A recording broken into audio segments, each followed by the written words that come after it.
Do you own your own home, or are you thinking about buying a house or property in the next 5 or 10 years? If you are not a millionaire, then this skit is for you. I hope you will think about the scenarios carefully and that your reflections lead to immediate steps of action.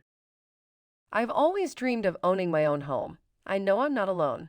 Many people have the dream of home ownership. I have been wondering when I should go ahead and move forward and put my dream into a reality. I'm heading to the bank to apply for a loan. I'm nervous and excited at the same time. I've been saving, but I don't have much to put down. I am hoping they have a good loan for first-time home buyers. You definitely don't want to procrastinate if you have any desire of owning your own home one day. If you wait, you may face a very grim reality of never being able to own your own property. There are incentives and deals for first-time home buyers. Don't let the hurdles stop you from getting the keys to your first home. Owning property is the key to financial freedom. I know that sounds backwards because there are so many more bills associated with owning a house. You won't be able to depend on a landlord to fix your appliances or other things, but you will save in the long run. You will also have freedom living in your own home that renters may not even know until they enjoy that freedom for themselves. How ready are you to get your first set of keys to a home in your own name? I don't know if I'm ready or not, but it makes me nervous when you say that if I don't buy soon that I might never be able to buy a home of my own. What do you mean? The cost of homes and property are increasing at an alarming rate. It is unlikely that anyone will be willing to sell without seeing a significant financial gain. Houses that were $300,000 or $400,000 a few years ago have gone up to at least $100,000. Some have gone up so much more than that. In some areas, you will be paying over $400,000 for a mobile or manufactured home with a small parcel of land. Some are nearly $300,000 without the land, with rental spaces upwards of $700 or $800 per month. I believe you are hoping to own your home and the land it sits on. Is that right? To be honest with you, I don't think it's worth buying a home if I am still renting the property.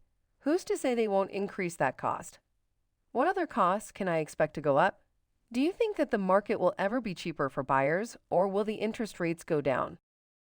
You really should not expect that anyone can answer those questions. But I want you to understand that waiting is more dangerous than moving forward. Indecision may take your dreams before you ever realize them. Interest rates are pretty high right now, about twice what they were not too long ago. The market is also high. Interest rates could come down, but instead of comparing what you might hopefully pay to what you might pay in different scenarios, I want to talk about what you are paying now for something you don't have much or any control over. You could buy now or in a year or in 5 or 10 years.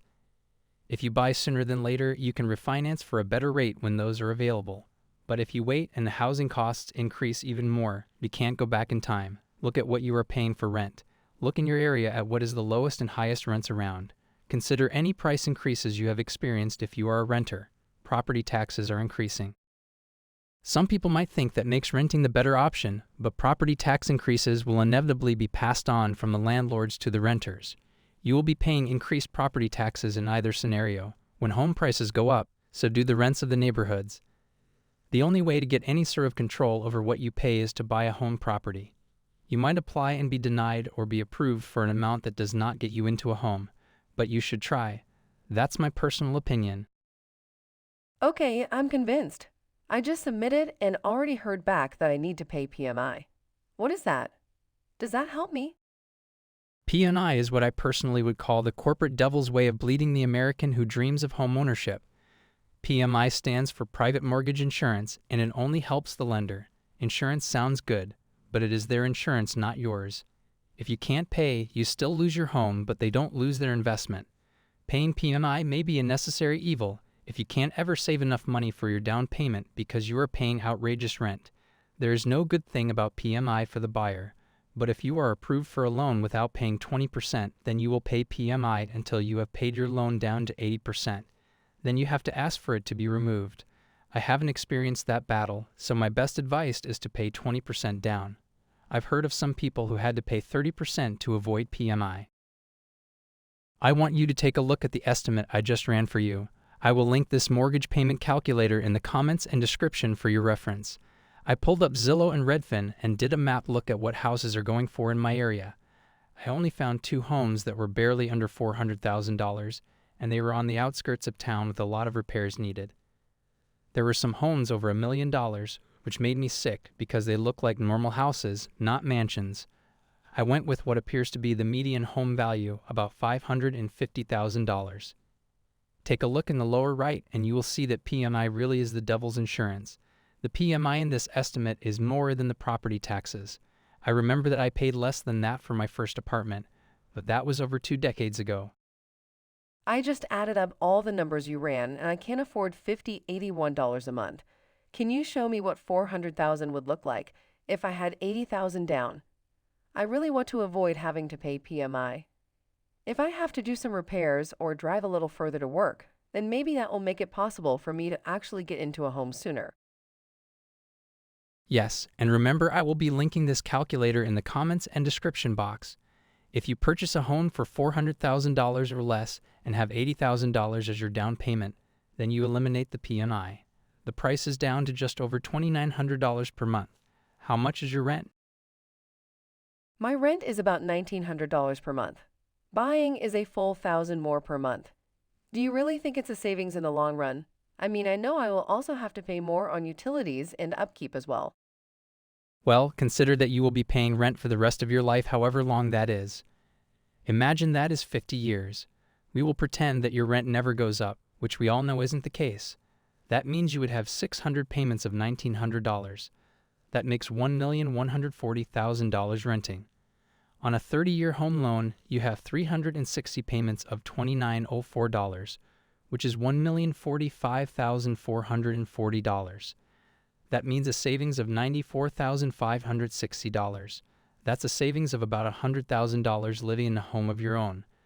This is oversimplifying, of course, but the big idea is that with a home loan you eventually don't have a payment to make.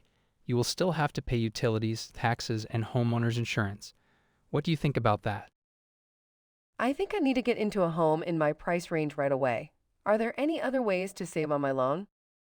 Yes, if you want to shave a bit on your interest rate, you can go for a 20, 15, or 10-year loan.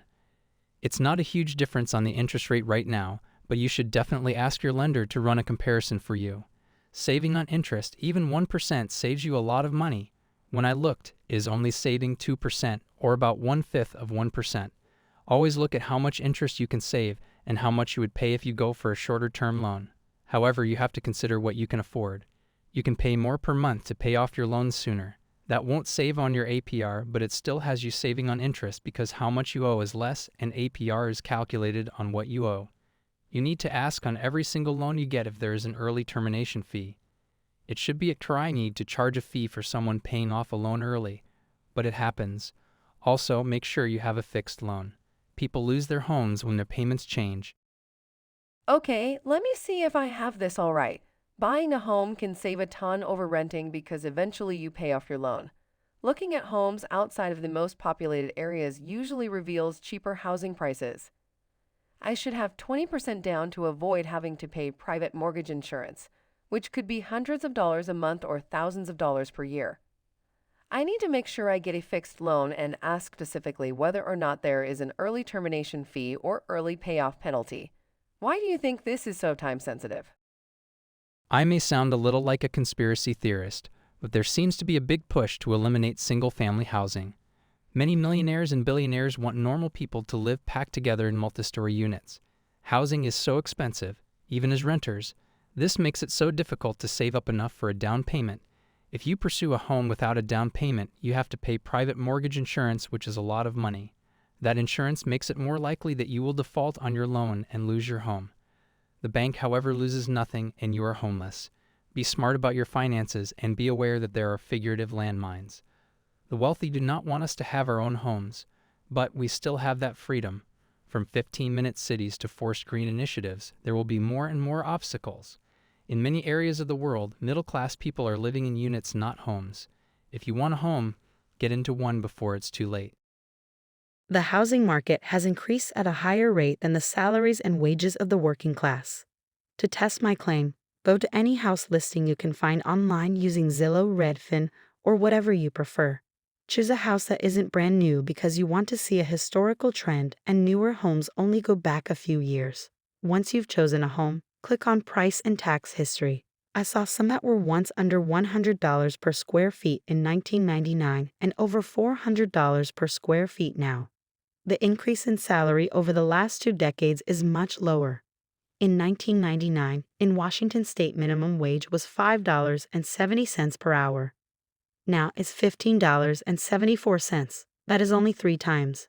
Wages are increasing at 75% the increase of housing. Or worse. I chose a very humble older home for my comparison. That is a very good point. The cost of buying a home keeps increasing, and it's not keeping up with wages and salaries, but the cost of renting is also at an all-time high. Don't expect either to level out.